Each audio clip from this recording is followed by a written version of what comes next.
Welcome back. Hi hello नमस्कार, कैसे हैं आप सब। उम्मीद करता हूं सब मस्त और तंदुरुस्त हैं। स्वागत है आपका एक और नए वीडियो में। इस वीडियो में हम बात करने वाले हैं शेयर मार्केट के दो धमाकेदार स्टॉक्स के बारे में।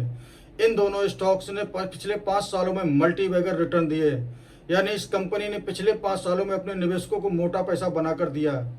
इस वीडियो में दी गई जानकारी सिर्फ आपकी एजुकेशनल पर्पस के लिए, किसी भी तरीके के इन्वेस्टमेंट से संबंधित नहीं है। किसी भी इन्वेस्टमेंट को करने से पहले या बाय और सेल करने से पहले अपने पर्सनल फाइनेंशियल एडवाइजर से जरूर सलाह लें। तो आइए शुरू। तो पहला स्टॉक है हमारा कोचीन शिपयार्ड और दूसरा स्टॉक है हमारा BHEL यानी भेल। ये दोनों PSU यानी सरकारी कंपनियां हैं। इस वीडियो में हम इन दोनों स्टॉक्स के कुछ महत्वपूर्ण पॉइंट कवर करेंगे, जैसे पिछले हफ्ते का मूवमेंट, यानी पिछले हफ्ते इसने कितना रिटर्न दिया है। इसके अलावा पिछले 5 साल पहले ये शेयर कितने रुपए में मिल रहा था और आज ये शेयर कितने रुपए में मिल रहा है। इसके अलावा इसके न्यूनतम और उच्चतम स्तर देखेंगे कि पिछले 1 साल के अंदर इसका न्यूनतम और उच्चतम स्तर कितना रहा। रेवेन्यू और प्रॉफिट देखेंगे, फिर इसकी हम नेटवर्थ देखेंगे। इसके बाद हम इसके फंडामेंटल्स देखेंगे कि फंडामेंटल्स कैसे हैं।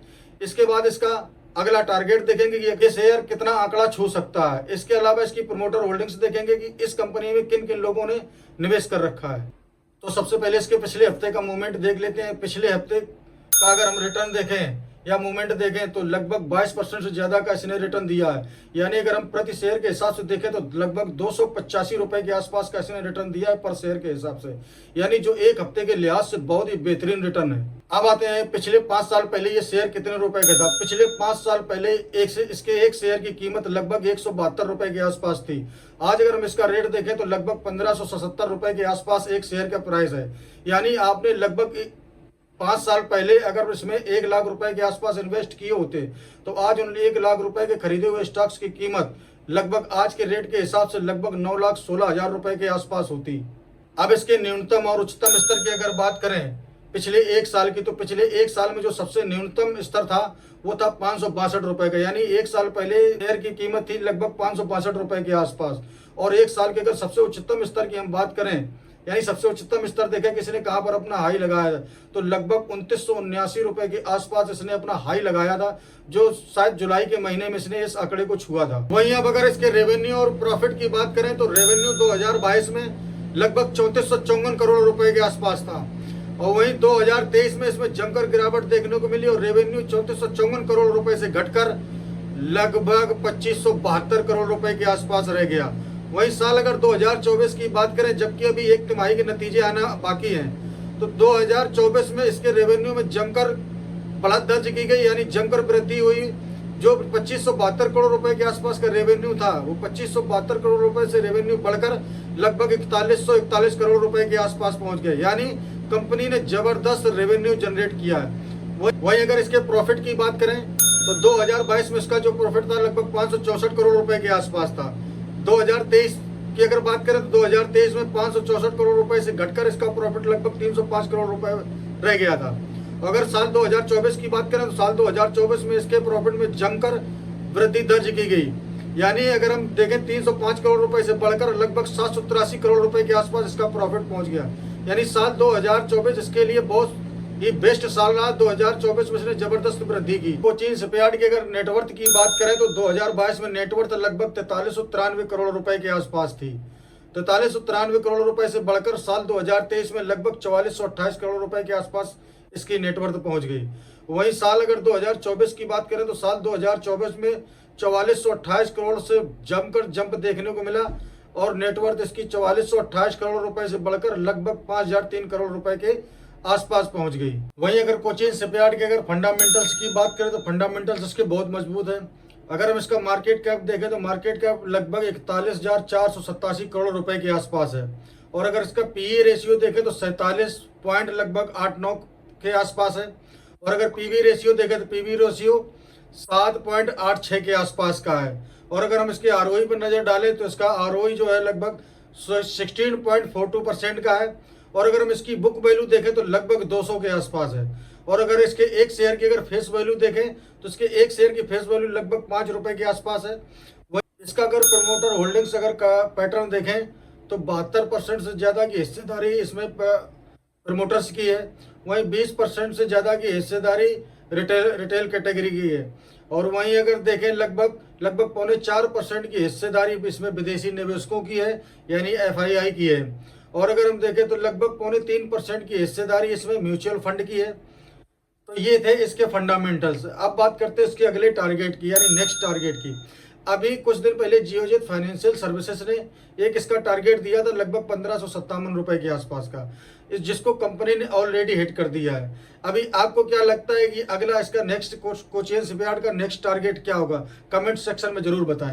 अब बात करते हैं अपने दूसरी स्टॉक्स की, जिसका नाम है BHEL यानी भेल। भेल के अगर पिछले एक हफ्ते का हम रिटर्न देखें तो लगभग 4.25% के आसपास का इसने रिटर्न दिया है। वहीं अगर प्रति शेयर के हिसाब से देखें तो लगभग 9 रुपए के आसपास प्रति शेयर में बढ़ोतरी हुई है।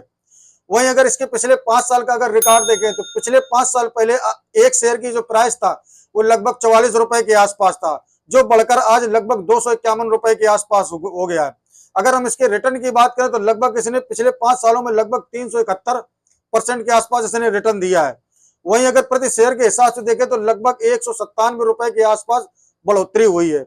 वहीं बात करते हैं इसके एक साल के सबसे न्यूनतम और उच्चतम स्तर की। तो अगर एक साल के अगर सबसे न्यूनतम स्तर की अगर बात करें तो लगभग 166 रुपया 50 पैसे के आसपास था, यानी 52 वीक जो लो था लगभग 166 रुपया 50 पैसे के आसपास था। वहीं अगर 52 वीक हाई की बात करें यानी साल के सबसे उच्चतम स्तर की बात करें तो लगभग 335 रुपए के आसपास था। इसके पिछले 3 साल की अगर रेवेन्यू की बात करें तो BHEL ने पिछले 3 सालों में जब तक रेवेन्यू जनरेट किया है, साल 2022 में इसने 21,566 करोड़ रुपए का के आसपास इसने रेवेन्यू जनरेट किया था। वहीं साल 2023 में 21,566 करोड़ रुपए से रेवेन्यू बढ़कर 23,854 करोड़ रुपए के आसपास पहुंच गया था। वही साल अगर 2024 की बात करें, साल 2024 में 23,854 करोड़ रुपए से बढ़कर रेवेन्यू 24,439 करोड़ रुपए हो गया। वहीं जबकि अभी एक तिमाही के नतीजे आने बाकी है। BHEL यानी भेल के अगर पिछले 3 सालों का अगर हम प्रॉफिट देखें तो साल 2022 में इसका जो नोट प्रॉफिट था लगभग 445 करोड़ रुपए के आसपास था। वहीं साल 2023 में 445 करोड़ रुपए से बढ़कर 654 करोड़ रुपए हो गया, यानी साल 2023 में इसने जमकर मुनाफा कमाया। वहीं अगर साल 2024 की बात करें तो 654 करोड़ रुपए से मुनाफा घटकर लगभग 282 करोड़ रुपए के आसपास आ गया। हालांकि अभी एक तिमाही के नतीजे आना बाकी है। वहीं BHEL यानी भेल की अगर हम नेटवर्थ देखें तो साल 2022 में इसकी नेटवर्थ लगभग 26,507 करोड़ रुपए के आसपास थी, जो 2023 में घटकर लगभग 24,378 करोड़ रुपए के आसपास आ गई। वहीं अगर हम साल 2024 की बात करें तो साल 2024 में अभी तक 24,439 करोड़ रुपए की अभी नेटवर्थ है। हालांकि अभी पिछली एक तिमाही के भी नतीजे आना बाकी है। अगर हम इसके शेयर होल्डिंग पैटर्न की अगर बात करें तो इसमें किसकी कितनी हिस्सेदारी है, तो अगर हम बात करें इसकी हिस्सेदारी की तो लगभग 63% से ज्यादा की हिस्सेदारी इसके कंपनी के प्रमोटरों की है। वहीं अगर फॉरेन इंस्टीट्यूट देखें, फॉरेन इंस्टीट्यूट की जो हिस्सेदारी है वो लगभग 9.49% के आसपास है। वहीं अगर रिटेलर्स की अगर हिस्सेदारी देखें तो लगभग जो है 9.5% के आसपास रिटेलर की हिस्सेदारी है। वहीं अगर म्यूचुअल फंड की देखें तो लगभग 5.82 के आसपास म्यूचुअल फंड की हिस्सेदारी है। वहीं अगर एफआईआई यानी विदेशी निवेशकों की अगर हम हिस्सेदारी देखें तो लगभग जो है 8.87 के आसपास है। अब आते हैं टारगेट पर कि आने वाले कुछ सालों में ये स्टॉक कहां तक जा सकता है। तो अगर रूमर्स के हिसाब से देखें तो लगभग ये स्टॉक्स 1100 रुपए को पार कर सकता है। हालांकि ऊपर और नीचे भी हो सकता है कि शेयर मार्केट है और शेयर मार्केट के बारे में कुछ कहा नहीं जा सकता है।